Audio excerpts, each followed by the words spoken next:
Bom dia a todas, todos e todes. Sejam bem-vindos a mais um evento, mais uma websérie do Economia Criativa em Dados. Eu sou Débora Lima, sou gestora de Economia Criativa do Sebrae e vou estar conduzindo hoje essa websérie, falando sobre dados da economia criativa, mais voltados para a questão territorial, para a gestão de como é que funciona essa transformação digital dos empreendedores, os direitos de propriedade intelectual e toda a potencialidade criativa que existe no nosso estado. Então, gostaria de dar as boas-vindas a todos que estão assistindo aqui com a gente e também convidar os nossos dois participantes de hoje para se apresentarem, a Mila Pazan e o Vinícius Palmeira, que gentilmente atenderam o nosso chamado, nosso pedido para participar e contribuir com tanto conhecimento que eles têm sobre essas informações, para que a gente cada vez mais conheça o que é economia criativa, entenda um pouco mais desse setor e consiga desenvolver ainda mais toda a potencialidade que ela tem no nosso estado. Então, vou passar a palavra agora para a Mila e para o Vinícius, para que eles se apresentem e aí, em seguida, a gente inicia a nossa websérie.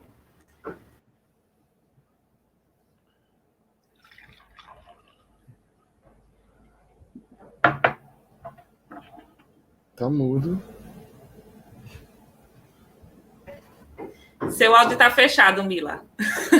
Você estava falando tanto aí, ninguém estava ouvindo. Já pensou? Eu já começo assim. Agora está tudo certo. Pode começar. Então, gente, bom dia a todas, a todos e a todos. Eu sou Mila Pazan, uma alagoana, mas uma alagoana da periferia de Maceió. Eu sou do Benedito Bentes. E como essa alagoana e do Benedito Bentes, um dos bairros mais populosos da nossa cidade, eu reverbero o meu olhar. E eu reverbero o meu olhar em muitas pessoas que eu encontrei durante esses meus 35 anos de vida aqui. Os vários artistas, os vários artesãos, os vários filósofos, historiadores e músicos. Então, estar nesse encontro hoje para discutir a economia criativa do nosso estado é uma parcela também de agradecimento aos que vieram antes de mim e aos que estão aqui nessa sala, porque eu sei que tem muita gente do Redes Criativas, tem muita gente dos interiores, e também fazer um agradecimento aos professores, até porque uma das pessoas que está coordenando essa pesquisa é o professor Chico do Rosário, que foi nosso professor, Débora, aqui no mestrado do Profinip. Mas, além desse agradecimento ao professor Chico, eu acho que é extremamente importante a gente agradecer as pessoas que fazem parte dessas instituições. Então, para mim é muito importante agradecer esse momento de fala, essa ocupação de fala, a Débora que nos convidou, tanto a mim quanto ao Vinícius, e como tem sido importante essa caminhada e essa jornada que nós estamos trilhando juntos. Obrigada, Mila. Vou passar agora para o Vinícius, para ele se apresentar. É uma figura pouco conhecida, mas deixa ele se apresentar para quem não está lembrando ainda dele. Vamos lá. Pois é, a pandemia me deixou com cabelos mais brancos também, mais careca um pouquinho. Eu sou Vinícius Palmeira, economista por formação e produtor cultural por paixão. E nesses últimos anos, eu ocupei a presidência da Fundação Municipal de Ação Cultural de Maceió, o que equivale à Secretaria de Cultura da capital, de Maceió, que foi um dos momentos de maior alegria e de crescimento profissional. E a gente acha que depois dos 50 não cresce profissionalmente, mas a gente continua crescendo enquanto houver vida. E eu me sinto muito satisfeito por esses anos que vivi junto à Fundação, tocando aqui a cultura com uma montanha de gente aqui na cidade de Maceió. Quero mandar um abraço grande aqui ao pessoal do Sebrae. Obrigado, Débora, linda, querida, obrigada por nos convidar. Mila, é uma honra estar ao seu lado. Você já entra na live com um colar, economia criativa pura, maravilha. A gente tem muito o que dizer aqui, com certeza. Um abraço ao querido Marcos Vieira, aos amigos do meu xará Vinícius Nobre Lages, a duas queridas amigas do Sebrae, que com elas quero abraçar todo mundo, Renata Fonseca e Sandra Vilela. E um grande abraço aqui para o Chico do Rosário, que coordenou esse trabalho, que a gente tem a honra agora de participar. Obrigado a todo mundo. Bom, vamos lá, né? Hoje o bate-papo tá bem qualificado, né? Bem pesado, esses dois convidados aí queridos, né? Que contribuem tanto com as nossas atividades criativas aqui no Estado. E só informando para vocês que todo esse debate ele vai fazer parte de um estudo que a gente está realizando, né, atualizando um estudo sobre a economia criativa aqui no estado de Alagoas, e a gente quer várias impressões, né, de várias pessoas que vivem diariamente com essas atividades criativas e que tem muito para contribuir para que a gente cada vez mais desenvolva esse setor aqui no nosso estado. Bom, eu vou começar fazendo algumas perguntas, né? A dinâmica da live vai ser mais, eu vou soltando algumas perguntas, os nossos convidados vão passando as impressões deles. E aí eu vou fazer a primeira pergunta para a Mila, né? Que já soltou aí um pouquinho, que é mestre, né, em propriedade intelectual e tecnologia para a inovação.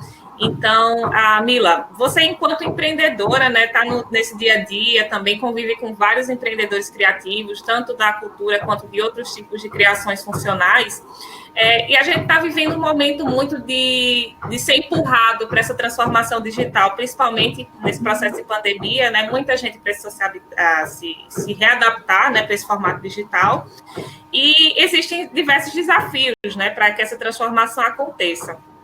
E aí eu queria que você falasse um pouco sobre como é que você enxerga esses desafios, né, para os setores da economia criativa em relação a essa transformação digital que foi meio que empurrada, né, para todo mundo. A gente, de uma hora para outra, precisou muito desses canais digitais, mas como é que você enxerga esses desafios para os empreendedores da economia criativa? Débora, e a todo mundo que está nos vendo agora.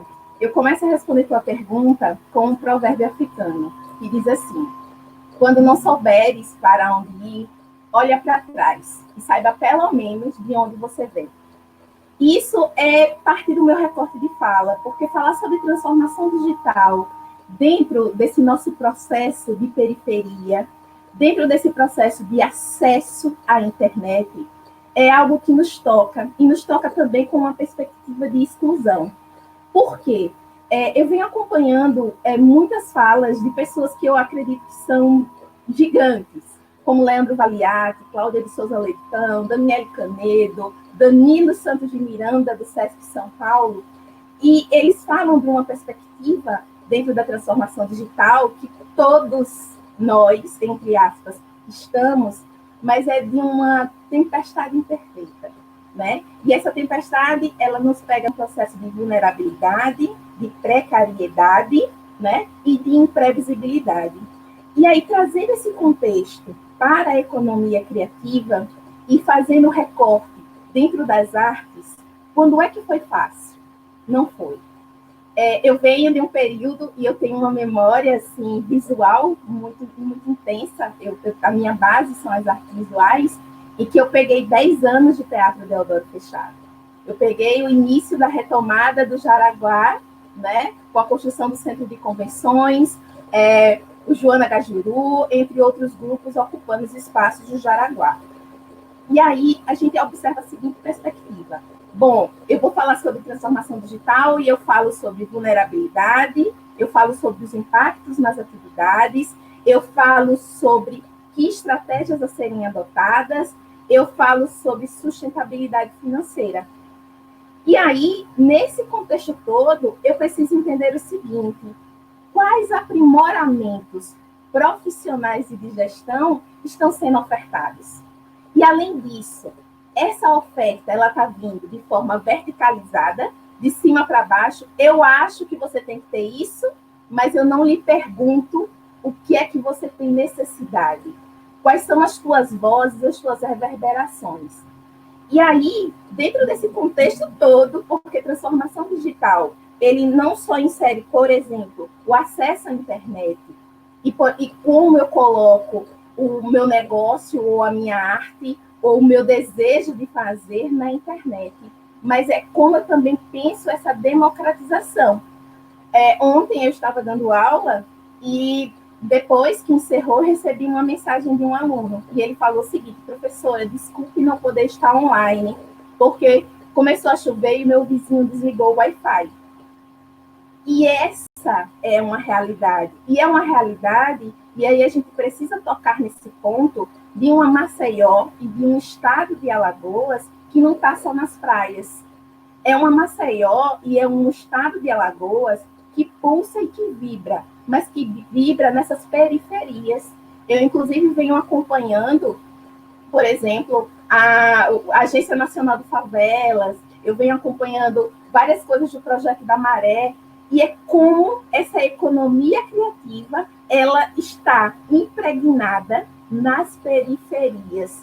E eu acredito que o Vinícius vai lembrar muito bem, há alguns anos eu participei de um projeto chamado Ocupe a Praça, através de emenda do deputado Paulão, do coletivo Pop Fãs e da FIMAC.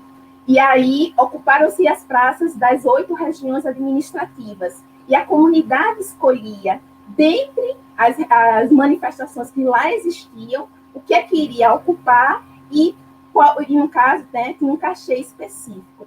E aquilo reverberou muito em mim. Por quê? Porque se a gente fala sobre transformação digital, a gente também fala sobre inovação. Se a gente fala sobre inovação, a gente fala sobre movimento, ação, fala sobre prosperidade e recursos. E esses recursos, eles estão de uma forma muito intensa, né, nesses territórios. E falar sobre esses territórios, gente, é também a gente pensar o seguinte, olha, bom, de uma hora para outra, eu tenho que estar ali com o meu Instagram bombando, fazer 20 stories, fazer... Peraí, porque a gente também está muito habituado a fazer tudo só, né? Então, que eu, empreendedor, é esse? Que necessidade brutal do próprio capital é essa que nos empurra? Não, nem todos os negócios vão ter os mesmos acessos dentro da transformação digital. Mas esse é o momento também que instituições como o Sebrae, o SESC, né? E agora os fóruns de todos os segmentos artísticos, produtores e técnicos, têm que estar juntos. Ontem, até conversando com o Vinícius, né? O Vinícius fala, olha, a gente precisa ter um fórum da economia criativa mais organizado. Eu vou para além. Nós precisamos de uma agência da economia criativa nos moldes do que nós temos, por exemplo, com a Embrapa. Porque se fala muito, por exemplo, nos negócios da agricultura, a Embrapa está ali produzindo pesquisa e inovação, né, para essa área. E nós, da economia criativa?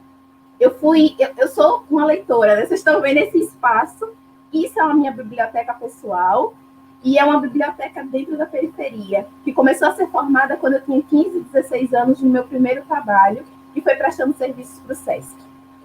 E aí eu penso o seguinte, ok, a gente precisa fazer essa reverberação, a gente precisa ter essa agência que pense em negócio, mas que também pense em produção.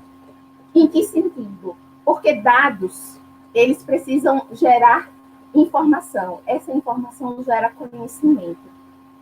E esse conhecimento precisa vir daqui também, porque eu vou ser muito sincera, eu acho importante todas essas pessoas que produzem sobre a economia criativa, mas eu estou cansada de ser objeto de pesquisa. Eu estou cansada desse estrangeiro que chega aqui, me vê como pesquisa, produz um trabalho, mas que fica distante. Isso não me representa. Eu tenho pessoas incríveis vivenciando. Eu tenho pessoas incríveis, não só na produção, e aí eu posso dar diversos nomes. Passam pela Laila, passam pelo Edemerson, passam pelo Bob, Elaine, Alice Barros, né? Passa pelo pessoal da Arapiraca, Rosana, Bela, Piranhas, Delmiro. Então, essas pessoas, elas já são protagonistas.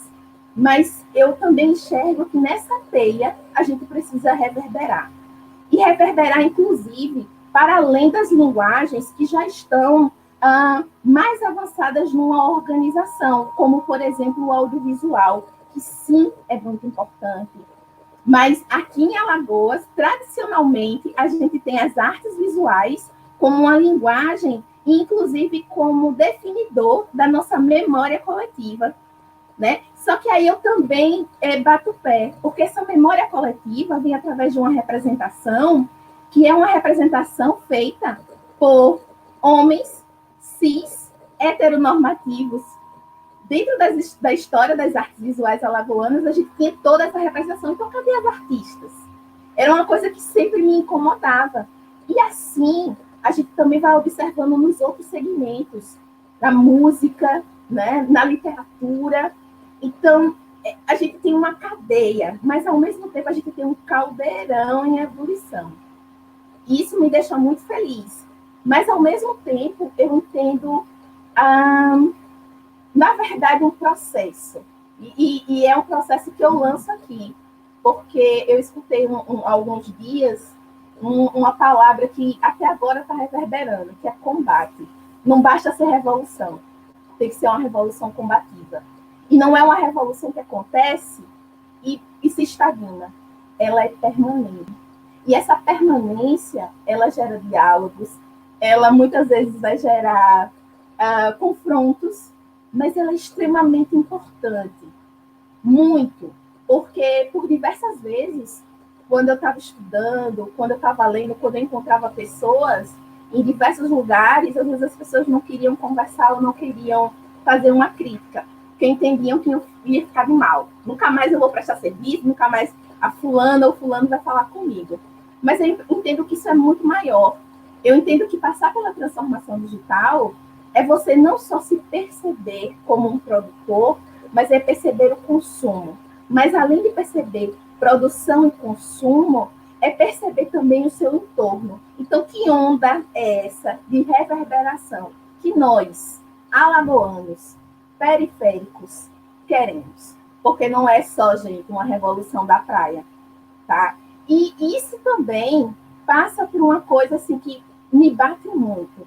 Se essa revolução, e é uma revolução combativa, da economia criativa, que precisa, sim, ocupar os seus espaços, e quando a gente fala pelo viés tecnológico, é que dentro da economia criativa a gente tem esse viés, mas é um viés que não dialoga conosco, então tem duas alternativas. Ou a gente realmente ocupa e diga, olha, como aconteceu no IFAM, quando se extinguiu e nós ocupamos, ou a gente diz assim, ok, você não quer conversar, então a gente vai fazer, a gente vai para a gambiarra e vai fazer, porque não existe tratar, por exemplo, de um Sururu Valley sem falar da economia criativa. Isso é tacanho, isso é pouco, e não é isso. A gente tem que pensar que essa retomada econômica, porque o vírus está aí, as pessoas até entraram num processo de negociação, mas essa retomada, esse PIB criativo, que ultrapassa, e aí tem valores de 2,64, que ultrapassam a indústria automobilística, e aí nós temos como referência lugares como a Inglaterra, nós temos referência até aqui a própria América do Sul e os Estados Unidos. A gente tem que pensar que isso passa por essa retomada, até porque nós estamos conversando aqui por essa tela. Todos nós temos, se não um celular, um smartphone. E o que é que as pessoas consomem? Música, conteúdo, produção que vem desses criativos, desse eixo. Então, o Spotify, o Deezer, a Apple Music, o Amazon Music, todos eles não seriam o que são, né, essas empresas totalmente inovadoras, se não fosse esse conteúdo produzido por humanos. E esses humanos que estão nesses lugares. E outro fator, esse também é um processo de apoderamento financeiro, porque recursos materiais, financeiros, né, e humanos. Financeiro, a gente pode não estar contabilizado como, vamos dizer que a classe alta, não só alagoana, mas do país. Mas a gente tem esses outros recursos que são tão potentes e tão eficazes, e são eficazes porque estão próximos. São eficazes porque eles podem, sim, aglomerar. E é isso que a gente tem sentido muita falta. Aglomerar.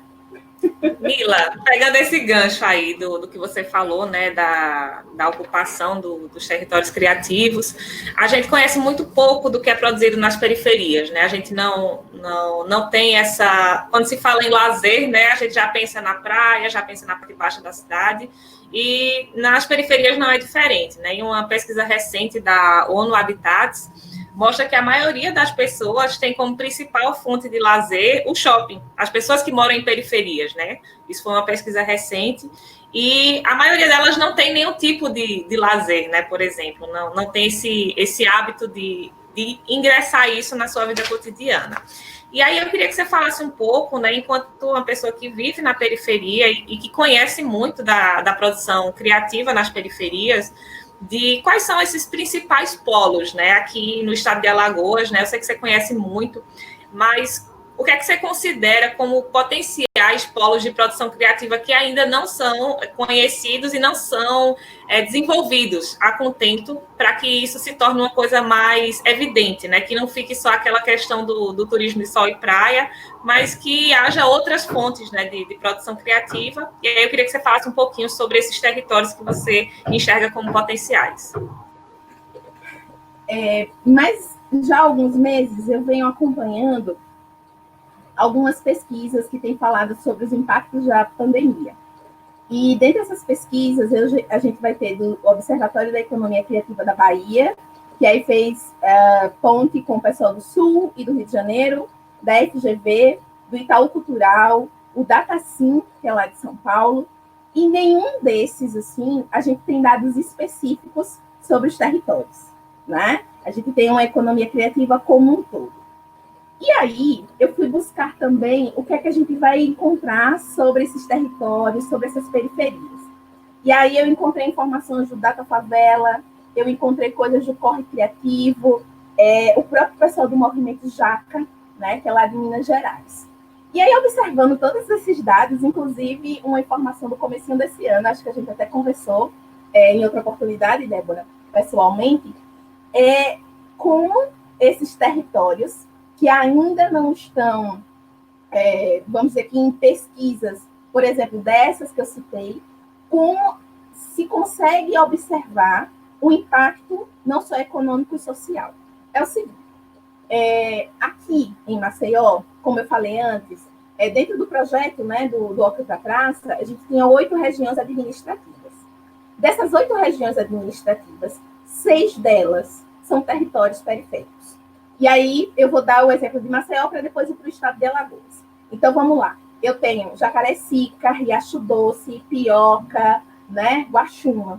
Ali, eu tenho um polo gastronômico, ok, mas eu não só tenho ali um polo gastronômico das quituteiras, que, inclusive, né, desde que eu me lembro, menina, eu me lembro de 2 coisas muito certas no centro.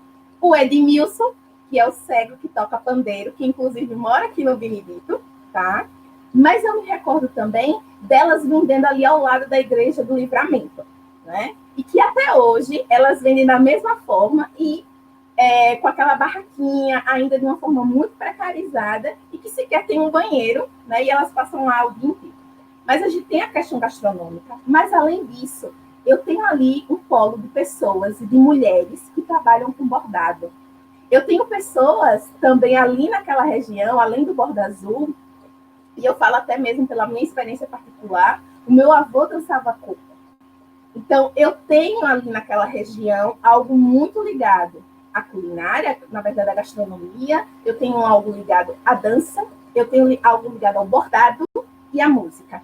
Se eu trago aqui para cima, eu tenho toda essa região, Benedito Bentes Antares, tenho Graciliano, Salvador Lira e Santos Dumont. Eu também tenho esse polo gastronômico, mas além, né? Por exemplo, o Graciliano, ele tem um corredor gastronômico, que você consegue chegar meia-noite, 1h da manhã, e você tem os locais abertos para a alimentação.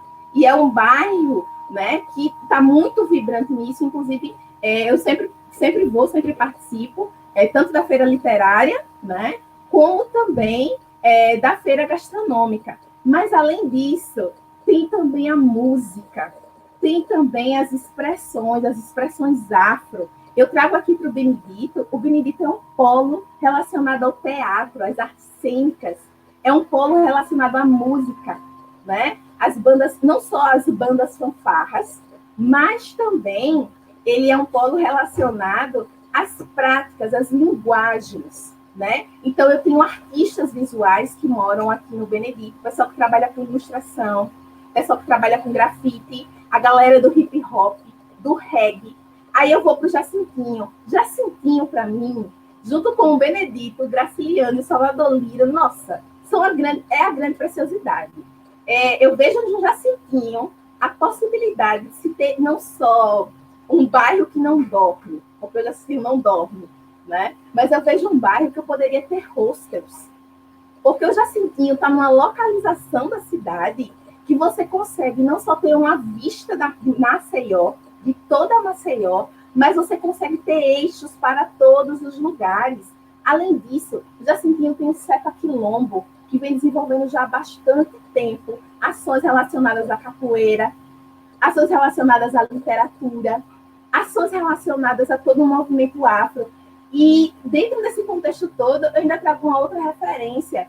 A Vivi, que aí no Instagram ela é a Magrela, a Vivi, ela faz livros de tecido. E ela faz por encomenda e ela conta as histórias desses livros de forma online. Então, você vê que nesses bairros que eu já citei, são bairros que a gente tem potência, a gente tem possibilidades, mas não é só possibilidade para a frente. Eu tenho uma potência se realizando. Aí, por exemplo, eu chego na região, esse final de semana eu tive a oportunidade de passar pelo Farol, Pitanguinha, por toda a região da Crise da Braskem, que praticamente está uma cidade fantasma, né? E aí, você chega naquela região, é uma região que eu tenho não só os foguedos, é uma região que eu também tenho muita dança, é uma região que eu tenho uma parte de culinária, com muitos lugares pequenininhos, em que você consegue comer um bom pirão, né? E não é só o pirão de peixe, não, minha gente. Sabe aquele pirão gostoso que você come, né? Aquele tem tutano, que é uma delícia. Aí você chega em toda a região, Vergel, Trapiche, né? Aquela área ali da Vila Kennedy, que é toda uma área que eu tenho uma memória, e eu tenho uma memória dos bares ali naquela orla lagunar, né? Mas, além disso, você também lida, você tem, porque muitas vezes a gente não reverbera nesses meios tradicionais e formais, né? Mas as pessoas reverberam através não só do estar junto. Eu tenho quadrilha, eu tenho coco de roda, né? Além da quadrilha coco de roda, eu tenho também o sururu, que é parte da nossa representação, né? Além desse sururu, eu tenho, sim, folguedos. Então, a gente vê, nesse contexto todo, desses lugares que eu estou trazendo para vocês, só em Maceió. Porque se eu chego em Arapiraca, na Canafístula, eu tenho as instaladeiras de fumo. E aquelas mulheres, elas cantam cantigas de trabalho, cantigas que elas passavam a noite inteira destalando fumo para não dormirem.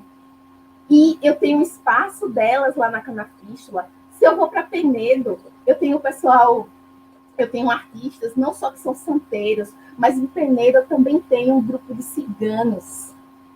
Então, assim, é muito maior do que Maceió. A gente não pode pensar nessas características que envolvem potencializações com o nosso bingo centrado na praia, com o nosso umbigo pensado numa cabeça de quem vive num prédio de classe média, alta ou rica.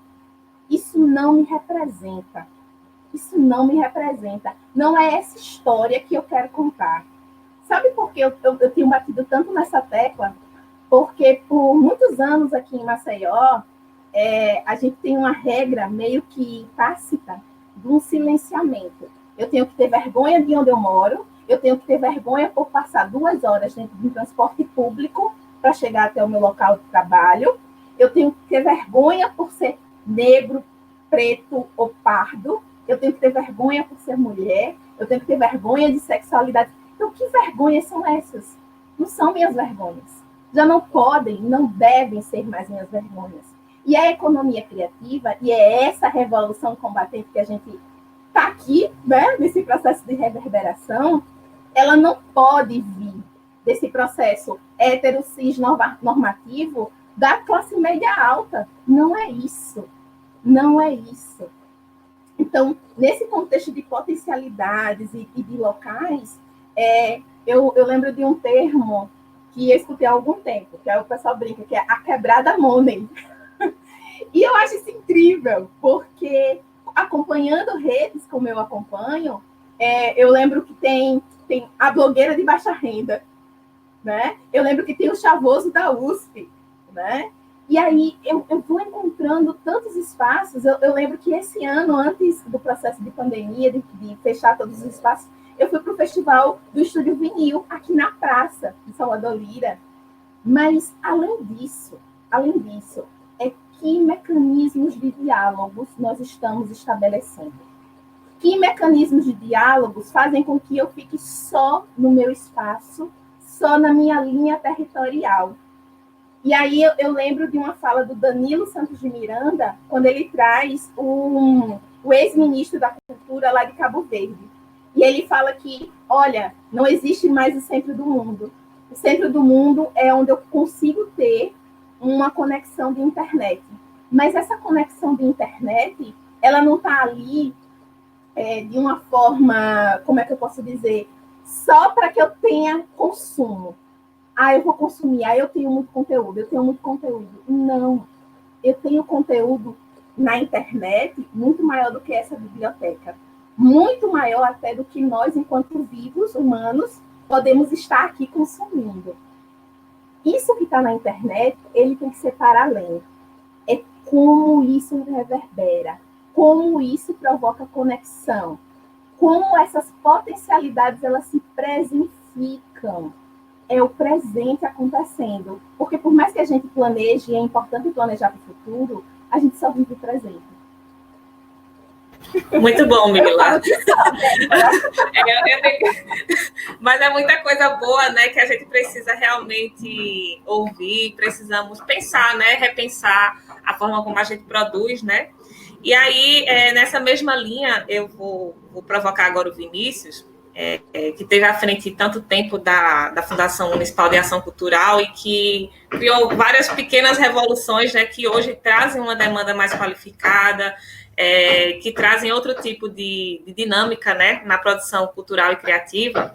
E aí eu vou provocar ele em duas frentes, né? Já vou aproveitar, porque ele também é um homem de muitas palavras, então eu já vou fazer meio que uma provocação dupla para ele aqui, né? Primeiro, para ele falar um pouquinho dessas características que foram identificadas, né, ao longo dessa jornada dele aí na FMAC, e também como produtor cultural, né, uma pessoa que realmente é apaixonada pela cultura, que patrocina isso em várias frentes, né? E como é que ele enxerga esse potencial de produção de conteúdo, né? A gente teve aí o Natal dos Foguetes ano passado, né? Que foi uma manifestação que a gente nunca tinha visto, né? E muitas pessoas não conheciam, de fato, toda essa produção criativa aqui em Maceió. E, além disso, eu queria que ele falasse um pouquinho desses tabus do financiamento, né? A gente vê aí o advento dessas discussões em decorrência da Lei Aldir Blanc, né, que vem sendo discutido com muita veemência, né, nos últimos meses, mas que existe muito essa dependência ainda do financiamento público em relação às atividades culturais e criativas. E aí, eu queria que ele falasse um pouquinho, né, você falasse um pouquinho, Vinícius, sobre essa questão desses financiamentos também, né, e como é que você enxerga esse potencial de desenvolvimento, né? Porque pouco se sabe sobre a potencialidade da geração econômica da economia criativa e por isso pouco se investe. Então, eu queria que você falasse um pouquinho do seu olhar sobre esse aspecto. Ok. Bom, primeiro tem que referendar a fala da Mila, porque realmente ela aborda vários pontos interessantíssimos e que eu estou em pleno acordo. Acho que não teve nenhum ponto da fala dela que eu dissesse que houvesse necessidade de algum tipo de complemento ou contestação. Acho que a fala dela tem alguma coisa que diz assim: me permita, Mila, viva a diversidade cultural e viva a diversidade em geral do nosso país. Né? Quando você brilhantemente percorre esses territórios e fala das riquezas dele, né? E dessa coisa que a gente vem falando muito para a cidade nos últimos anos. Precisamos acabar com essa mania de se fechar numa vitrine à beira-mar e achando que a gente é o centro do mundo e que ela é o centro do mundo. Não é mesmo, ainda que ela seja uma vitrine, como vitrine tem que estar bonita, arrumada, apresentada, etc. Mas a cidade pulsa em todos os seus territórios e ela dá um show de criatividade, de diversidade, desde as expressões artísticas às que têm uma comercialização mais direta, como o artesanato e a nossa riquíssima gastronomia. A cidade é um ser lindo, porque nas suas extremidades, eu estou me referindo a Maceió, nas suas extremidades e nos seus recortes fantásticos, como temos aqui uma pequena cidadela chamada Fernão Velho, o Pontal da Barra e Pioca, que antecede a nossa própria cidade, a freguesia de Pioca. Todos esses lugares geram atividades artísticas e geram produtos culturais de diversa natureza. O que acontece? Agora, entrando sob o ponto de vista, e espero não me afastar muito, Débora, da sua pergunta, mas do ponto de vista da gestão pública, como é que isso acontece, porque você diz, conte um pouco dessa experiência. Mas para contar essa experiência, a gente tem que falar um pouco de questões, de princípios que tem que pautar uma gestão, seja ela a gestão que for. E tem determinados princípios que são comuns a todos. Aliás, a maior parte dos princípios são comuns a todos. O princípio que eu considero fundamental numa gestão é o diálogo. Não podemos fazer nada sem isso. É totalmente absurdo, porque quando a gente fala em economia criativa, que é uma nova forma de observar aquilo que já existia, inclusive, porque isso é produzido há muitos anos, hoje a gente tem um olhar diferente, entendendo o benefício econômico que isso traz aos PIBs, como isso compõe os PIBs, e quanto ainda isso é informal, tanto no seu fazer, quanto na aferição dessas riquezas. Né? A gente não consegue mensurar, estamos avançando, né? Tem aí uma pessoa como o Helder Maia, nosso doutor querido, que trabalha dedicado ao tema e que hoje traz novas luzes para que a gente possa orientar a política pública dentro do viés da economia criativa. Mas, voltando às questões de princípio, todas as gestões precisam dialogar. Nós viemos de uma cultura extremamente autoritária e nós somos, talvez, na nossa região, o marco persistente desse autoritarismo de uma maneira muito intensa e que não nos leva a lugar nenhum. A história nos mostra o quanto negativo tem sido essa relação de cima para baixo. Eu me instalo gestor numa determinada unidade de governo e digo que me sinto o rei, me sinto soberano, as minhas ideias e do grupo que eu elejo é aquelas que devem prevalecer, aquelas que todo mundo tem que absorver. Isso é catastrófico. Não é possível fazer isso. Acredito, inclusive, que os nossos avanços na cultura de Maceió se deu exatamente porque a base dela está fundamentada no diálogo. O diálogo que necessita, muito bem colocado aí durante a fala, até cheguei a notar aqui, consulta e crítica. A gente precisa perguntar às pessoas o que é que elas querem dentro do seu universo de domínio. Se eu procuro a música, eu tenho que chamar os músicos e conversar com eles, como é que eles sentem a música em Maceió, o que é que está faltando, qual é a crítica ao setor, qual é a crítica ao governo, o que é que se precisa para se trabalhar. Então, essa construção nasce com esse diálogo que requer consulta e crítica. Sem isso, a gente não anda. A gestão pública, por sua vez, e no nosso caso, a cultura, ela precisou se preparar para trabalhar o primeiro elemento, que é o diálogo. Nesse sentido, nós chamamos a sociedade, a comunidade cultural em seus segmentos, para ocupar o Conselho Municipal de Cultura da cidade, o conselho que passou a ser chamado por Conselho de Política Cultural. Esse conselho representativo pelos segmentos teatro, dança, música, livro, leitura, literatura, artesanato, gastronomia, moda, enfim, todos os segmentos, cultura popular, cultura brasileira, tem assento numa assembleia para diálogo da condução dessa política cultural. É um mar de rosas? Não. Tem embates, tem discussões, tem pessoas fáceis, tem pessoas extremamente difíceis, tem pessoas que são provocadoras, tem pessoas que trazem ainda ranços desse sistema autoritário. Enfim, a gente lida também com a diversidade de pessoas. E é nessa condução que a gente constrói os princípios de algo que venha adiante funcionar. A Mila colocou alguns exemplos maravilhosos. O projeto feito com a PopFuzz, que é um grupo importantíssimo aqui nosso,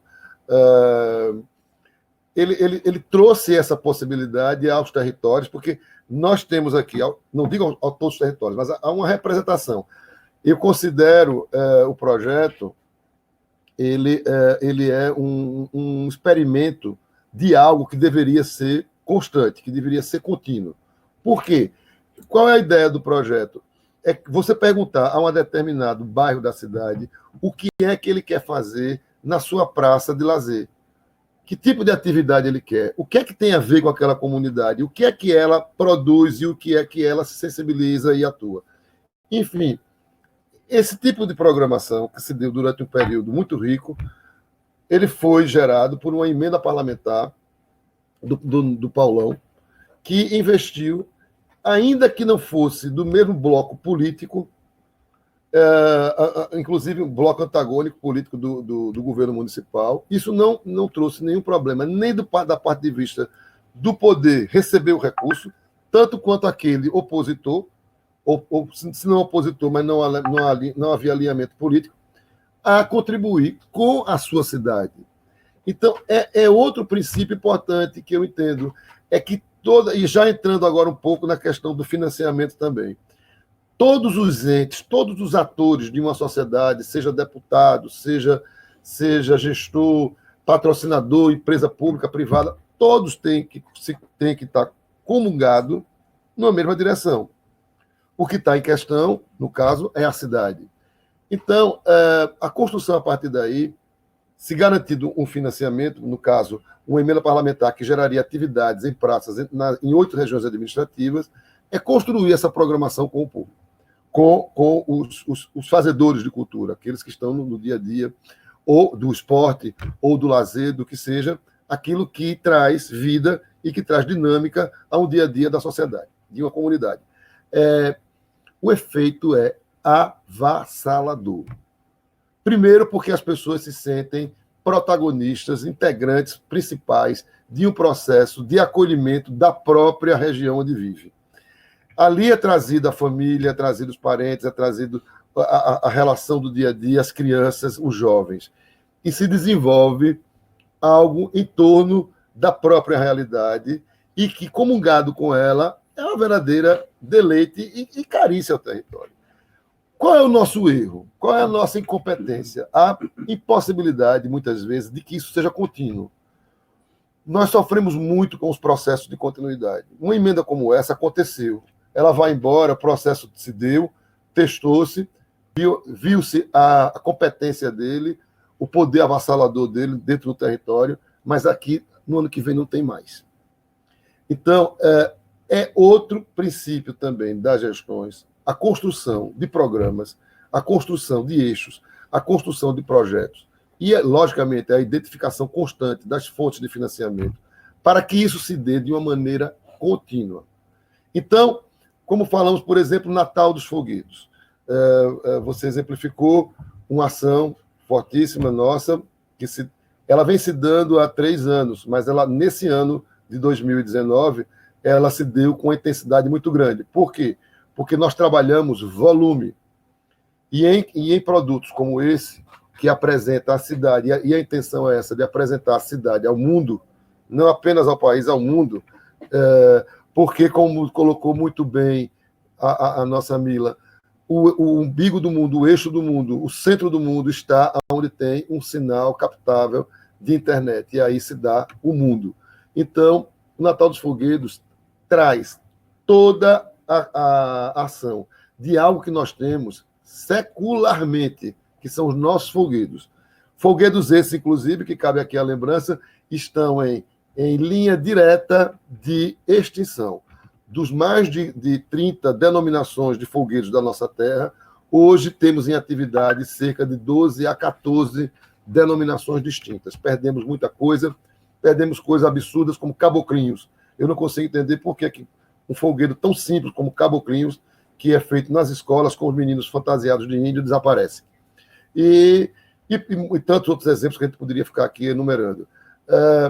Essas tradições seculares foram envolvidas num trabalho sistematizado, com planejamento, se tem planejamento, tem antecipação, para que os grupos se colocassem também, colocassem as suas dificuldades, e a gente, ainda que você não vai ser um Deus para resolver todos os problemas, mas o canal de diálogo, a abertura da conversa, da troca de informações, isso enriquece o processo e faz com que ele se dê de maneira mais assertiva.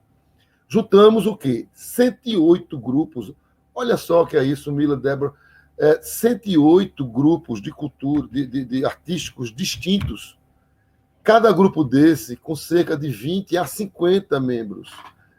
Grupos, inclusive, que durante um ano se apresentam na cidade e que fazem grandes espetáculos. Exemplo, quadrilhas, que tem uma movimentação incrível. Cocos de Roda, que também tem uma movimentação enorme, e que hoje, inclusive, ultrapassam as suas datas comemorativas. A quadrilha, hoje, tenta sair do São João para estar em outros locais. Ela esteve no Natal dos Folguedos. A Liga, se não me engano, tem mais de 20 grupos. Acredito que em quantidade, mais 28, 30 grupos, acredito que mais de 20 grupos estivessem presentes no Natal dos Folguedos. Então, o que se deu ali? Uma conjunção da cultura popular apresentando a cidade para o país durante um mês de programação. O efeito avassalador se deu com um impacto na própria cidade, porque as pessoas dizem, epa, isso me representa, isso é a minha cultura, eu sei o que é que está aqui, e eu me orgulho disso e quero mostrar isso para o mundo. Isso é uma questão de princípio também, que é fantástico. Você faz com que o próprio ator se orgulhe daquilo que faz, entenda a dimensão daquilo que está fazendo. Então, 2 cortejos monumentais, com cerca de 5.000 pessoas desfilando, e durante eles, um mês de programação numa praça, com gastronomia alagoana, com as coisas da terra, numa parceria importantíssima com a Associação de Bares e Restaurantes da cidade, a Brasel, o turismo protagonizando conosco, e o propósito de fazer aquilo para anteceder a temporada de turismo de Maceió, quer dizer, para preparar a cidade para receber renda, para receber hotelaria, para receber os nossos turistas, aqueles que nos visitam nesse período. Então, é um exemplo típico, no meu ponto de vista, acredito que o Dr. Helder e todo mundo que trabalha economia criativa consiga enxergar isso na sua plenitude. O que nós precisamos? Garantir a continuidade. Independente de onde estivermos. Eu brigarei por essa continuidade aonde estiver, porque entendo o valor do produto para a cidade e o impulso que ele traz economicamente às nossas cadeias produtivas. E falando em cadeias produtivas, um aspecto extremamente importante é o fomento delas na sua base. Nós, durante esse período da fundação, nós tivemos o cuidado de criar um programa chamado Cultura e Movimento, que faz o quê? Simplesmente convenia os grandes coletivos, a Liga de Boi, de Bumba Meu Boi, a Liga da Quadrilha, a Liga do Coco, a Associação dos Forrozeiros do Estado de Alagoas, a ASFOPAL, importantíssima, a Associação dos Folguedos Populares do Estado de Alagoas.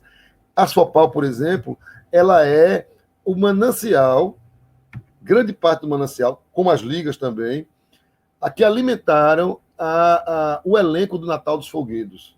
Então, diversas ligas que têm uma atividade distinta, a ASFOPAL, a ASFORRAL, que é dos forrozeiros, a da quadrilha, do coco, de roda, dos cantados, enfim, essas ligas se conveniam com a unidade de governo, com a fundação, para que durante um ano elas reforcem as suas atividades. A ideia também não é financiar integralmente a atividade, mas fomentá-la para que ela desenvolva as suas ferramentas e chegue mais próximo do público, porque é ela que tem domínio desse público e sabe bem de como dialogar com ele, o que espera e o que é que ele espera das suas das suas expressões artísticas. Então, é uma cadeia que tem que ser retroalimentada, ela precisa do diálogo, da consulta, da autocrítica, ela precisa do olhar correto, não sei se a palavra também é mais correta, mas do olhar coerente à diversidade, aonde ela está inserida, o olhar ao seu território, a observância de que ela existe antes da gente torná-la produto vendável, e ela, na sua base, precisa ser respeitada. Enfim, toda essa movimentação requer uma renovação da parte, no caso, da gestão pública, para esse tipo de entendimento.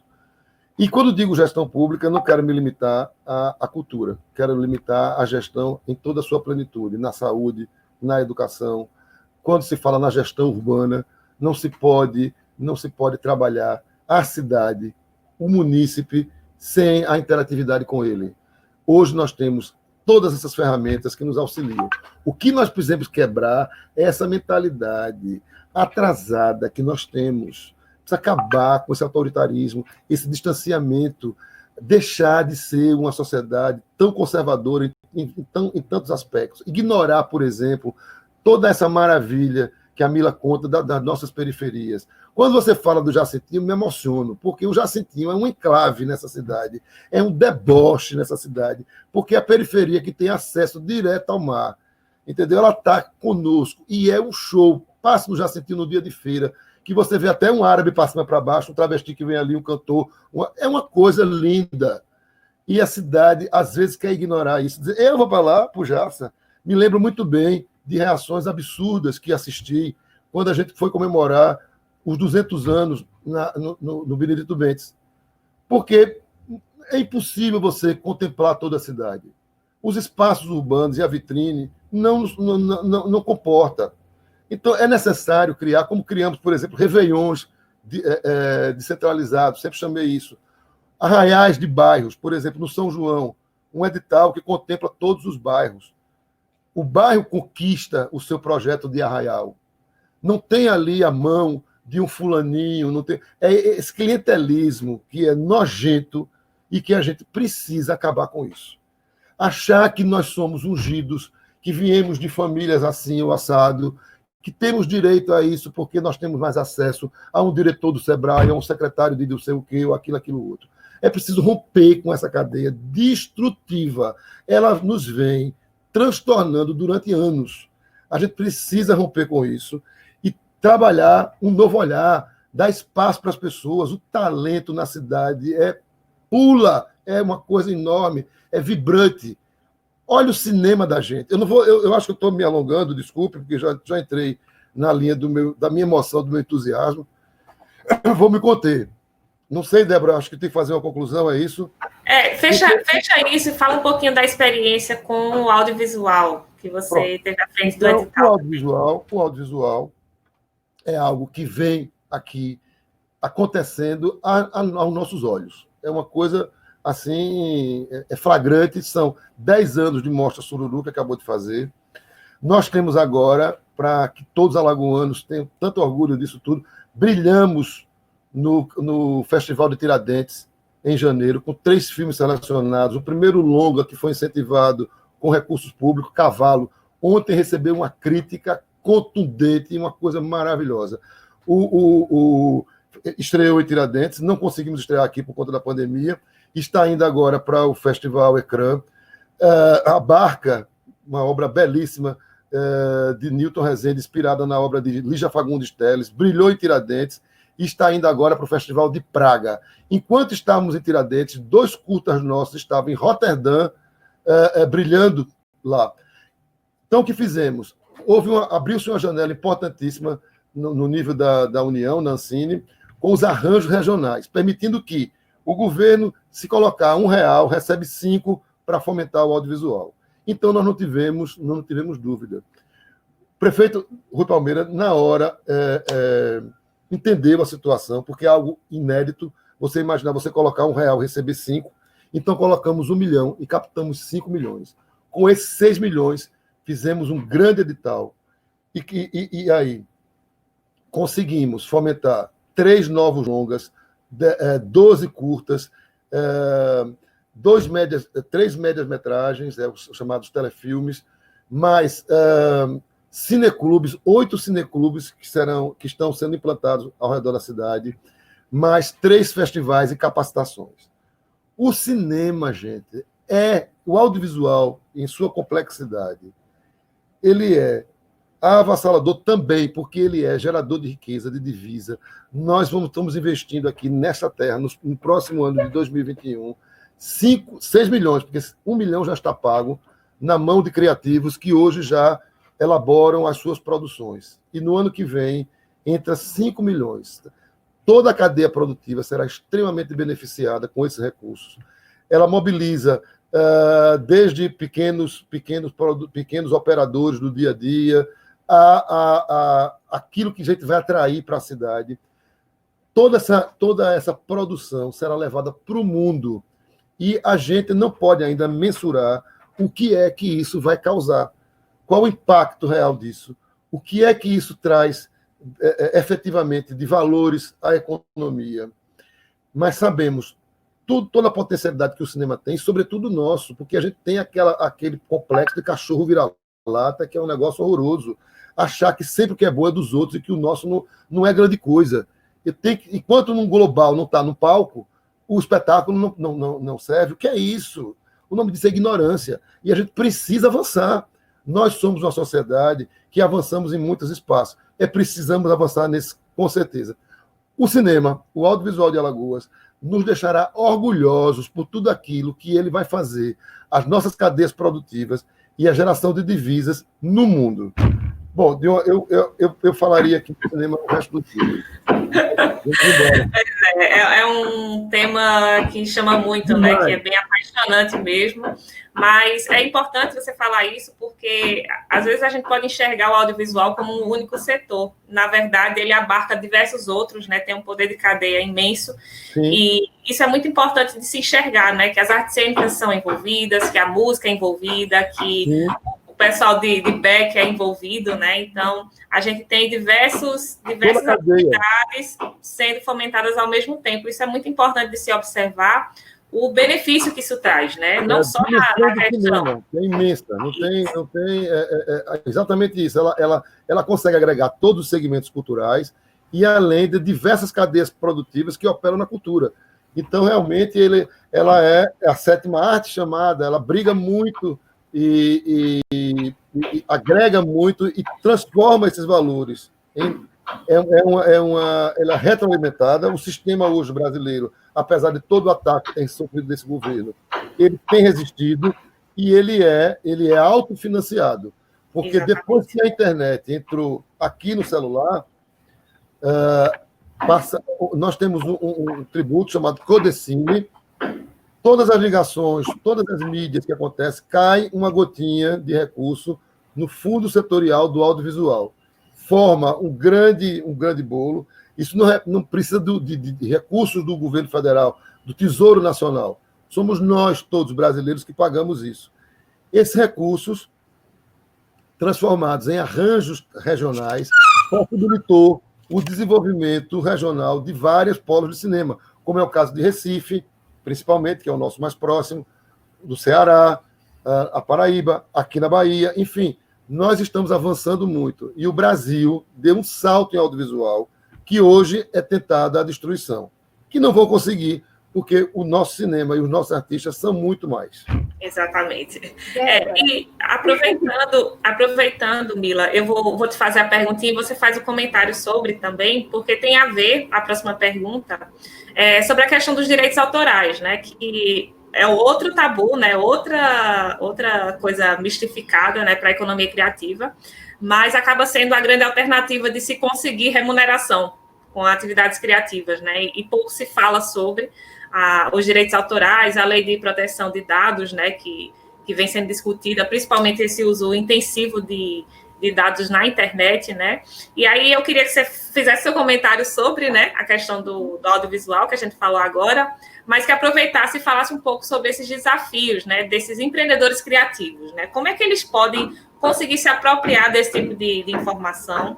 A gente vê aí muita discussão sobre o financiamento, as políticas públicas culturais com a Lei Aldir Blanc, mas que ainda é pouco conhecido, né? E aí entra esse outro desafio também em relação à propriedade intelectual. Aí eu queria que você falasse um pouquinho sobre isso também. Tá bom, vamos lá. Vinícius trazendo todas essas informações e agora finalizando com audiovisual. E aí, assim, bate muito assim, na minha cabeça essa questão dos apoios e do desenvolvimento e do que nós temos aqui no Estado, né, e dessas instituições. Então, de cara, né, eu me lembro o quê? Eu lembro da FAPEAL, eu lembro da Desenvolve, né, eu lembro do Banco do Nordeste. E aí, se a gente for observar, se você entrar no site do Banco do Nordeste, você vai ver que lá tem uma área específica para a economia criativa. Mas aí eu questiono, dos criativos alagoanos, quem de vocês, inclusive se tiver alguém online, conseguiu acesso a financiamento através do Banco do Nordeste? Né? Se conseguiu, foram poucos, foi importante, foi, mas que amplificação é essa? Aí eu questiono sobre a Desenvolve e até mesmo a própria FAPEAL, porque a FAPEAL, em parceria com o SEBRAE no final do ano passado, teve um edital. Né? Inclusive, esse mês, a FAPEAL está lançando mais 2 outros editais. Então, eu vejo uma coisa que é muito sintomática aqui, e vejo, inclusive, isso no país.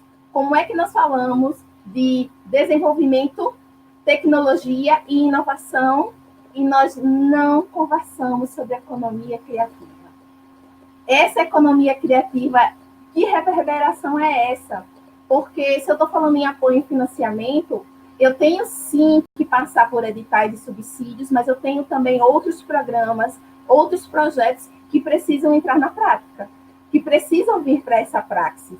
Eu preciso que esse olhar seja um olhar que, se ele é um olhar que está ali na beira da praia, eu preciso que esse olhar ele se vire. É praticamente você sair do norte para o sul. E ele olhe esses territórios. Porque, eu vou ser muito sincera, ainda não está chegando. E se não está chegando, a gente precisa já começar diálogo e, mais do que diálogo, transformar essa potência em realização.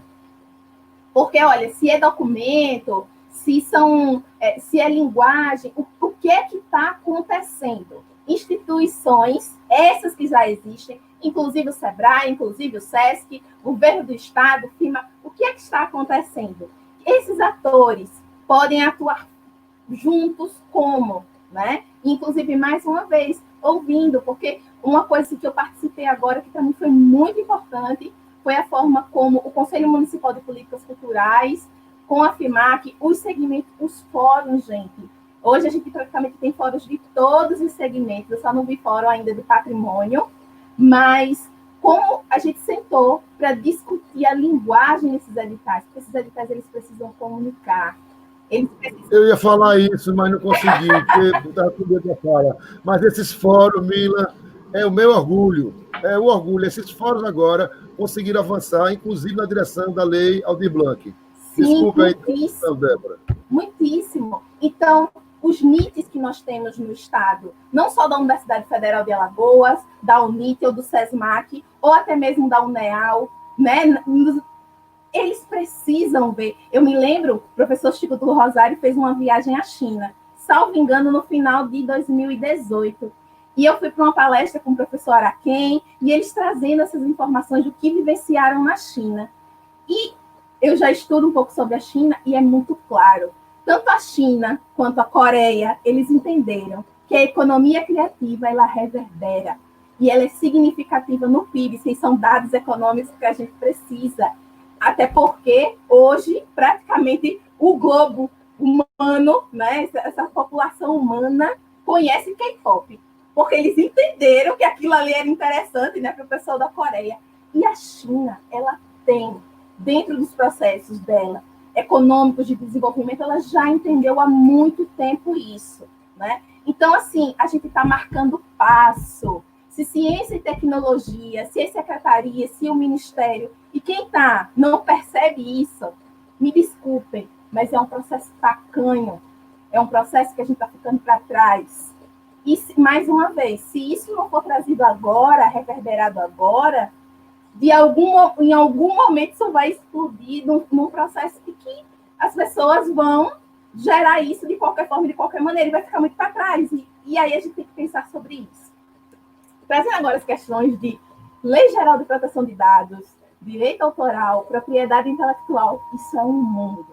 E é um mundo que, inclusive, há alguns dias eu conversei com o meu orientador e a minha orientadora, que foram da época do mestrado, né, em propriedade intelectual, professor Pierre Barnabé, professora Patrícia Areias, que é o seguinte: aqui em Alagoas eu me sentia muito sozinha, porque eu não conseguia conversar com as pessoas sobre direito autoral.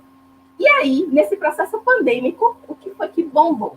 Porque as pessoas, de alguma forma, tinham que manter algum processo de arte nas suas vidas, porque já não estava bastando, e aí a gente tinha várias questões de saúde mental, né?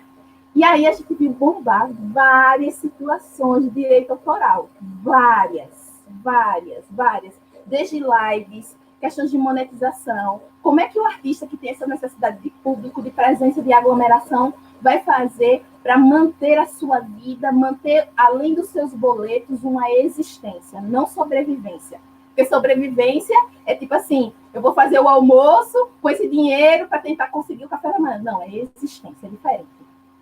E aí todas essas questões que vieram agora nesse processo do Covid-19, para mim trouxe uma situação muito clara. Primeiro, quais eram as lives que tinham a maior visualização? Dos artistas que já têm toda uma estrutura de streaming e tal. E aí eles conseguiam não só visualização, mas conseguiam uma monetização através dos seus canais, através exatamente das questões relacionadas aos royalties de direito autoral. E aí eu estou falando sobre direitos de autor e direitos conexos. Toda uma estrutura que vem, tá? Bem antes, aqui no Brasil, do século XIX para o século XX. E aí, dentro desse contexto todo, eu também falo sobre propriedade industrial, eu estou falando também sobre essas marcas desses criativos, dessas pessoas que ocupam não só o Facebook, TikTok ou Instagram. É como essas marcas, muitas delas, conseguiram se relacionar, né, com o seu público. E aqui eu dou um exemplo do Teatro Mágico. O Teatro Mágico, para quem não conhece, já fez algumas apresentações aqui em Alagoas. E aí é um grupo de música. O Teatro Mágico encontrou uma possibilidade que foi a seguinte: ele fazia lives, mas lives fechadas. Ele vendia um ingresso para o seu público, é um público que eles já identificaram quem era aquele público dele. Eles vendiam o ingresso e aquelas pessoas entravam naquela hora para aquele show. E assim eles conseguiram monetizar. Eu dou um exemplo daqui de Alagoas. Daqui de Alagoas, a Jéssica Geisa, que também faz parte do Redes Criativas. A Jéssica, ela está fazendo oficinas de máscara, né? Além disso, né, a gente tem a Malô, da Malô Criando, né? Então, assim, eu percebo uma movimentação muito grande. E quando eu estou falando sobre direito autoral, eu estou falando sobre a possibilidade de proteção daquilo que você faz. Mas não é só proteger. O que interessa são os negócios para onde isso vai reverberar. Porque é o seguinte, eu me lembro que no meu processo de pesquisa da minha dissertação, que gerou o Manual de Direito Autoral para Artista, eu lembro muito claramente que a Mirna Maracajá, uma artista pernambucana, que já é praticamente alagoana, porque mora há muitos anos aqui, a Mirna dizia assim para mim: Mila, eu entendo claramente que os royalties de direito autoral vão ser a minha aposentadoria. Por que a Mirna consegue entender isso? E porque muitos artistas já começaram a entender isso. Porque muitas vezes o seu objeto, tá? Ele se esvai numa venda, num ato, mas a possibilidade de você ter seus royalties, a execução através de plataformas, ou mesmo as execuções públicas, ou para quem é das artes visuais, a possibilidade de utilizar aquelas imagens em propagandas, em materiais, em produtos, ela vai para frente através de licenciamentos. E é isso que tem que nos interessar. Assim, e eu acho muito importante, nesse aspecto do direito autoral, é que, no nosso caso, né, das periferias, essa necessidade de ir em busca, de entender. E a gente precisa entender. Por quê? Porque isso gera recurso financeiro. E é um recurso financeiro não só para momentos como esse, mas recurso financeiro para outras situações né? E outras conexões que nós precisamos. E nesse contexto todo, ainda veio a Lei Geral de Proteção de Dados. A Lei Geral de Proteção de Dados já era uma discussão antiga dentro do Congresso, tem vários estudiosos que estavam ali, e, basicamente, ela se inspira na Lei Geral de Proteção de Dados da Europa. E o que é que você tem? Você tem uma definição entre coleta, tratamento e utilização de dados pessoais. E ela define aqueles dados pessoais, são aqueles que identificam como nome, data de nascimento, profissão e interesse, e os seus dados sensíveis, sua religião, seus interesses políticos. E como é que isso funciona? Hoje, eu não sei vocês, mas comigo já aconteceu muito. Você quer ter acesso a um conteúdo, um e-book, alguma coisa, você tem que dizer seu nome completo, você tem que dizer sua data de nascimento, você tem que botar o seu e-mail para conseguir baixar um conteúdo. Então, a Lei Geral de Proteção de Dados, ela regulamenta exatamente essas questões, como as empresas lidam com esses dados das pessoas. Porque, gente, a gente tem que observar que dados, eles são muito preciosos. E eles podem, inclusive, e influenciam não só a política partidária, mas também as políticas públicas.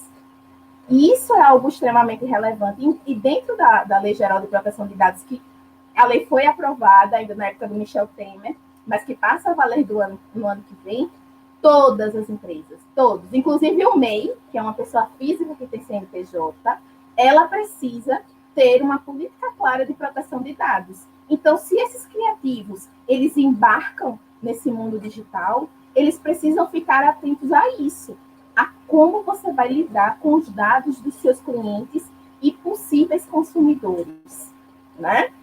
E outro fator, assim, extremamente importante, a lei fala sobre a possibilidade de advertência e aplicação de multa em situações que aqueles dados eles são vazados ou utilizados em situações ilícitas. Então, isso é algo assim, que exige um aprofundamento. Eu estou dando uma pincelada, né, assim, sobre essa questão, porque é algo muito importante. Assim, eu conheço várias pessoas, vários criativos aí que têm trabalhado com vendas digitais, que têm produzido muitas lives, muitos encontros, canais de YouTube, várias coisas. Então, isso é algo que a gente precisa se preocupar. Preocupar no sentido de não dizer assim, eu estou com medo, isso vai ser terrível. Muito pelo contrário, é entender como aquela dinâmica vai afetar o meu cotidiano. É isso, é entender, traduzir aquilo ali para o meu cotidiano. É isso. Não é uma afetação no sentido de medo de estagnar. Muito pelo contrário, tá? É uma apropriação. E aí, trazendo mais um pouquinho para a parte do direito autoral, a gente tem que pensar o seguinte, ainda na legislação que a gente tem, como ela é uma legislação de 1998, a Lei 9.610/98, que é a Lei de Direito Autoral, a lei ela não vai regular um monte de coisa. Porque a nossa lei ela surgiu num período pré essa disseminação da internet. Então, a gente lida muito com interpretação. Mas a Lei de Direito Autoral, ela basicamente ela vai dizer o seguinte, autor é pessoa física, é ser humano, é CPF, tá? E aí, esse autor, para ter proteção sobre aquilo que ele produz, que ele faz, ele, se quiser, ele não precisa ter nenhum tipo de registro. Mas existem especificidades. Por exemplo, o pessoal da música, para colocar o seu trabalho em plataformas streaming, eles vão precisar do ICRC, que é um código específico para se ter uma monetização. Além disso, a gente tem que pensar os prazos de proteção. Aí vocês podem me questionar, mas é muita coisa, é muito detalhe. Então, são detalhes. As áreas, elas têm suas especificidades, sim, mas basicamente, o autor, ele precisa entender que a partir do momento que cria, está ali, ocupou um suporte, um espaço que tem proteção. E tendo proteção, ele vai ter que lidar com duas coisas. Se eu estou nesse processo de transformação digital, eu também estou passível daquilo que as pessoas chamam popularmente, que nós conhecemos, a plágio e pirataria. E aí, como é que você vai lidar com isso? Porque a pessoa pode simplesmente torcer o nariz e dizer, como assim? Está me pirateando, está me plagiando. Mas aí eu me questiono, quantos conteúdos também você teve acesso dessa mesma forma. Então, a gente precisa fazer uma reflexão sobre isso, sobre esse trabalho que você está disponibilizando e que, atualmente, as ferramentas que nós temos, como Instagram, Facebook e tal, eles têm lá uma possibilidade de você fazer uma denúncia dizendo que aquele conteúdo é autoral. Ok, mas aquilo ali já correu o mundo. Então, eu tenho que ficar com medo em relação a isso? Muito pelo contrário. Eu acho que a gente precisa estar consciente do tamanho do nosso pé e do tamanho do nosso passo. E isso é muito importante. Por quê? Porque isso não é só um dado. Isso é um dado, uma informação, mas que tem que ser transformado em conhecimento. Então, se eu tenho, por exemplo, o Bob, né, trazendo o trabalho dele musical, se eu tenho a Mel Nascimento, se eu tenho a Milka, se eu tenho vários colegas produzindo esses conteúdos, a Aline da Econativa, né, se eu tenho lá em Arapiraca, eu tenho a Bela, enfim, tenho essas pessoas, a gente precisa ter esses acessos para entender que, para além do suporte físico, como isso pode reverberar para outras atividades, para outras ações. Então, o direito autoral hoje, dentro dessa lógica capitalista que nós vivemos, vamos dizer que ele não costuma ser muito justo, mas dentro do que a gente tem, é uma possibilidade da gente hackear para sobreviver. É mais ou menos como, hoje o Emicida já é muito grande, né? Mas o Emicida, junto com o irmão, criou o Laboratório Fantasma, e aí entendeu essa lógica, e aí já tem a produtora, a editora, tem a loja de roupas, e aí tem toda uma movimentação. Eu preciso ser o Emicida para isso? Não, o Emicida está lá, é ele. Aqui em Alagoas, aqui em Maceió, aqui na periferia que você está, como é que você reverbera isso? É isso que interessa, é isso que é o nosso processo de afetação. Entende? Então, é esse o contexto que o direito autoral ele precisa chegar, inclusive para ser questionado. Para dizer, não, isso aqui não me cabe, né? Porque eu não posso simplesmente estar só reproduzindo sem pensar. Não, eu tenho um processo de estudo e de vivência na arte, que a arte ela é reflexão, a arte é silêncio, a arte é enfrentamento. Então, eu não estou aqui só para reproduzir texto de lei, muito pelo contrário, né? Eu tenho que ver nesse cotidiano esses processos, né? Então, isso é muito forte, porque, por exemplo, agora, recentemente, a Elaine está fazendo vários reels, né?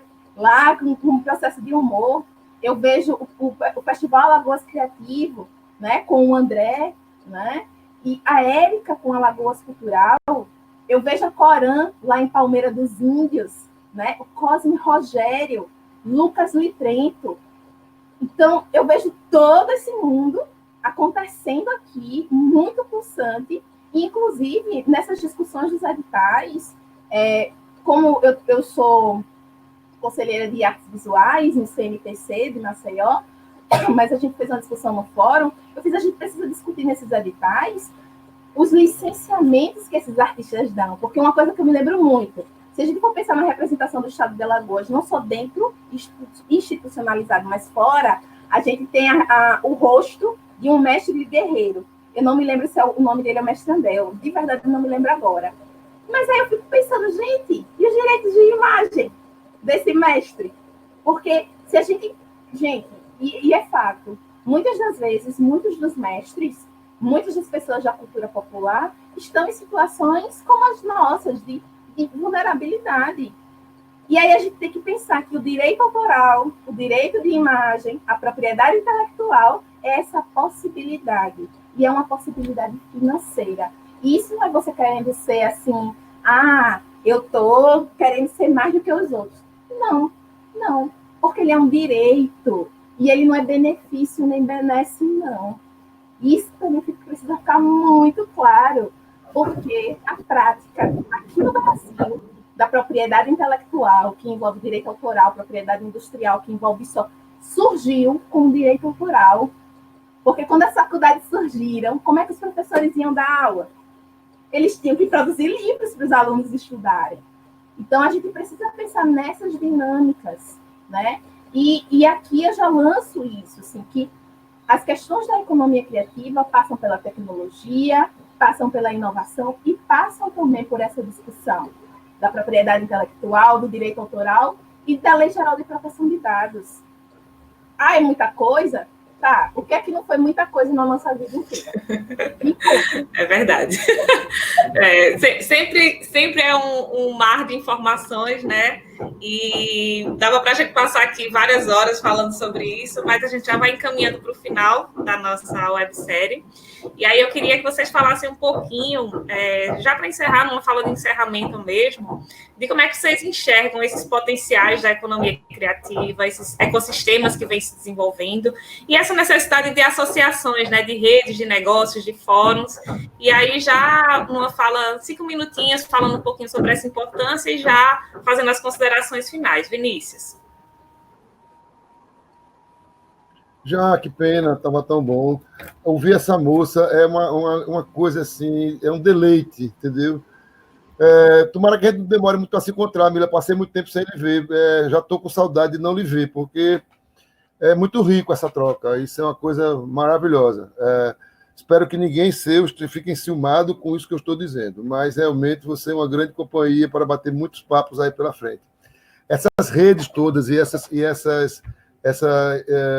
movimentação de fóruns que ela citou aqui, eu acho isso é fundamental para tudo. Nós temos já N situações de exemplos de economia criativa e em várias direções. Por exemplo, na escola, que foi algo que a gente ainda não tangenciou aqui nessa conversa, nós estamos tentando, por exemplo, levar mestres da cultura popular para dentro do ensino básico, remunerados durante o período de 1 ano. Chamamos isso de folguedos na rede escolar. Olha como um exemplo desse ele amplia para todas as direções. É na escola, portanto, um terreno bom, fértil para ser semeado.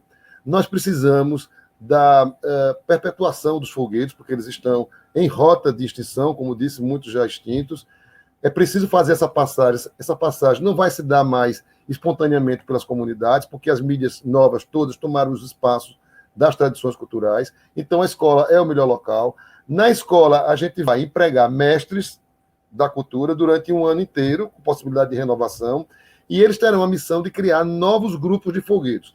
Esses grupos trazem para as crianças perspectivas de agregação em grupo e perspectiva futura, porque se o grupo maturar, se o grupo ficar sério, ele vai poder concorrer a editais, ele vai poder participar do Natal dos Folguedos, ele vai poder participar dos receptivos ao turismo, ele vai vivenciar a sua arte em toda a sua profusão. Então, o fomento desses grupos é importante, e um dos caminhos, com certeza, é a fortificação desses fóruns. Muito bem mencionados aqui pela Mila. Um deles, como coloquei, que foi o Fórum de Teatro, precipitou o Fórum de Crise. Mila, me corrija o título do... Eu estou fora da gestão, perco um pouco o fio da meada dos títulos, dessas coisas, mas foi um fórum de emergência de crise, né? Que foi montado a partir do próprio Conselho. Foi um comitê. No CMPC surgiu o Comitê de Crise, mas antes do Comitê de Crise, o Fórum de Teatro, ele já estava numa movimentação, inclusive com essa movimentação junto ao Ministério Público do Trabalho. Isso. Encabeçou, junto com outras representações, a questão da distribuição das cestas básicas e vale gás. Né, e mais ainda, trabalhou ativamente na articulação para a unanimidade dos votos que a lei Aldir Blanc teve aqui em Alagoas. Todos os deputados federais e senadores compareceram com o seu ok. Então, imagina a força dessas instituições. E, finalmente, os seus atores entendem a sua força e se articulam nessa direção. Então, o que penso, para concluir aqui a fala, não me estender tanto, não cair no entusiasmo novo, é que nós, criativos, que somos todos, e todas essas instâncias, como no começo do debate a Mila colocou, nós precisamos criar instâncias de aprofundamento do tema. Né? Eu entendo que um fórum precisa ser criado com várias instituições para debater o tema e para auxiliarem a construção de políticas públicas, inclusive essa ideia da criação de uma agência de economia criativa. Né? Não sei nem se é o modelo ideal, com certeza a Mila já deve estar pensando em alguma coisa assim, mas o que quero dizer aqui nessa live, que sei que adiante vai ser ouvida, é criativos, reunivos numa instância de debate importante que traga toda essa diversidade da economia criativa para impulsionamento das políticas públicas. Eu acho que ele não pode ser uma instância apenas do deleite de troca intelectual, mas que ele aponte, sobretudo, norteamento à política pública desse setor importantíssimo e a sua, logicamente, intersetorialidade. Então, o que eu acho que mais posso contribuir é dizer isso, dizer que estou à disposição desses debates. Obrigadíssimo ao Sebrae, Débora, Chico do Rosário e a galera nos convidar. Mila, espero realmente ver você nas próximas rodadas. E, enfim, esse é o nosso caminho. A cidade, o Estado precisa acordar, as políticas precisam acordar para isso, e os políticos deixarem de ser tão tacanhos e começarem a entender novas linguagens, novas possibilidades e novas formas de se fazer política aqui no estado de Alagoas, aqui em Maceió. De braço com o diálogo das nossas comunidades, os nossos territórios e o avanço das novas mídias, dos novos processos e do novo entendimento de algo que chamamos economia criativa. É isso aí. Perfeito, maravilha. Obrigada, Vinícius. Vou passar para a Mila agora, para ela fazer a conclusão. Então, eu escutei uma frase outro dia, eu acho que ela traz muito da minha percepção hoje. É mais ou menos o seguinte: a pandemia, ela coloca sal nas nossas feridas, mas nós não estamos paralisados. Nós nunca estivemos paralisados e nós não estaremos paralisados. A Lei Aldir Blanc, ela vem como uma conquista extremamente importante da classe não só artística, mas de artistas, trabalhadores, de toda uma movimentação, como uma política pública de compensação, né? Desse momento que está tão frágil. Mas, ao mesmo tempo, a gente tem que pensar nesses processos de indução. E é isso que eu acho extremamente importante no nosso contexto da economia criativa aqui, no estado de Alagoas, o segundo menor estado do país, né? E, ao mesmo tempo, dentro disso tudo, a gente precisa entender que a economia criativa ela é uma demanda de revolução e de combate. Todos os fóruns, eles têm trazido movimentos e diálogos riquíssimos.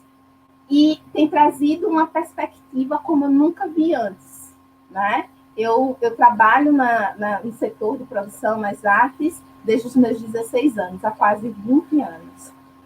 E eu sinto que exatamente por esses diálogos, por esse, mais ou menos, chama na chincha as instituições, chama na chincha as pessoas para dialogar, sem oportunismo, sem alpinismo social, mas muito pelo contrário, é dizendo assim, olha, a gente está aqui e a gente continua trabalhando. Isso é que tem que ser reverberado. E, inclusive, eu faço também aqui uma convocatória, eu já fiz esses questionamentos ao professor Helder sobre o Observatório da Economia Criativa do Estado de Alagoas, que esse observatório venha ser reativado, né, dentro do curso de especialização, que o professor Tonholo, inclusive, saudou e informou na última reunião da FAPEL, mas que esse observatório ele tenha, sim, as pessoas dentro da universidade, mas que esse observatório ele possa ser plural. E esse observatório, ele não é que ele dê voz, mas que ele reverbere, que as pessoas das periferias, dos entornos, eles estejam também nesse observatório. Importantíssimo. Que esses dados, que essas informações, elas sejam muito mais dimensionadas e popularizadas. Porque, gente, mais uma vez, a economia criativa, ela não pode e não deve ser uma política de gentrificação.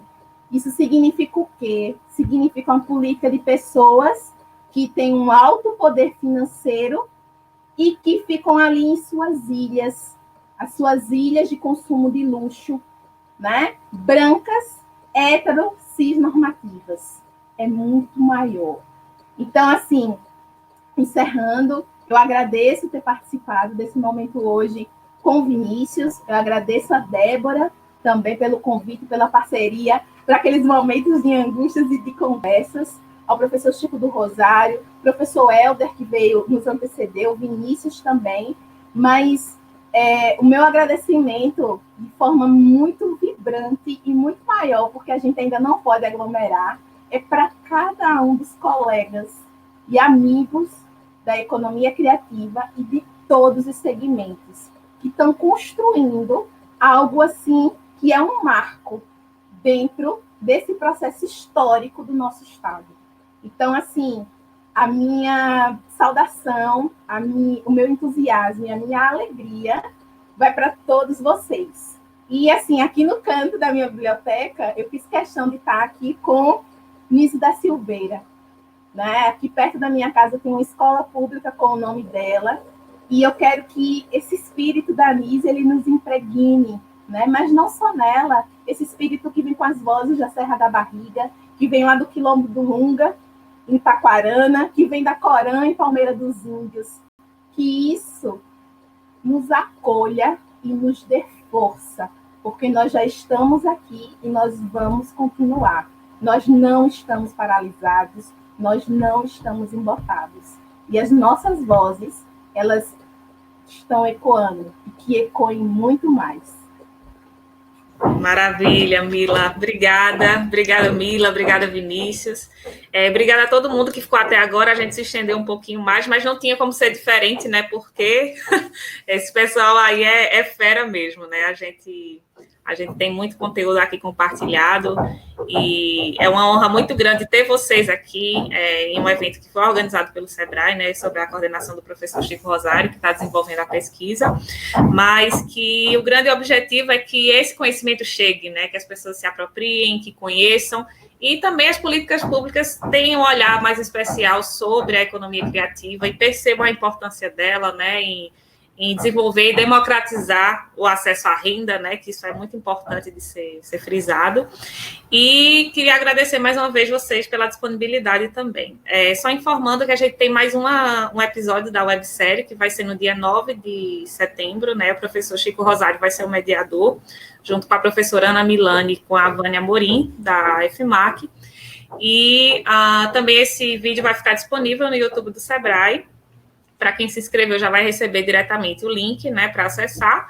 E quem não, só acessar o portal do YouTube do SEBRAE, que vai estar disponível para vocês esse vídeo. Também dizer que nosso atendimento continua remoto, a gente ainda não está presencial, mas estamos atendendo da mesma forma, né, de forma até mais intensa, infelizmente não pessoalmente, mas estamos à disposição enquanto SEBRAE para apoiar todos os negócios, não só da economia criativa, mas de qualquer setor econômico que esteja precisando nesse momento, né, de algum suporte. E estamos disponíveis, né, em todas as nossas redes sociais, no perfil SEBRAE Alagoas, agendamentos de consultorias também no nosso portal, e através do 0800 570 0800 você também tem acesso a todo o atendimento do SEBRAE. Agradecer, desejar um bom fim de dia, né? Agora, de meio-dia, todo mundo vai almoçar agora. Mas... Um grande feriado de Nossa Senhora dos Prazeres, amanhã né? É feriado. Coisa boa, né? Estou esperando esse feriado faz tempo, viu, Vinícius?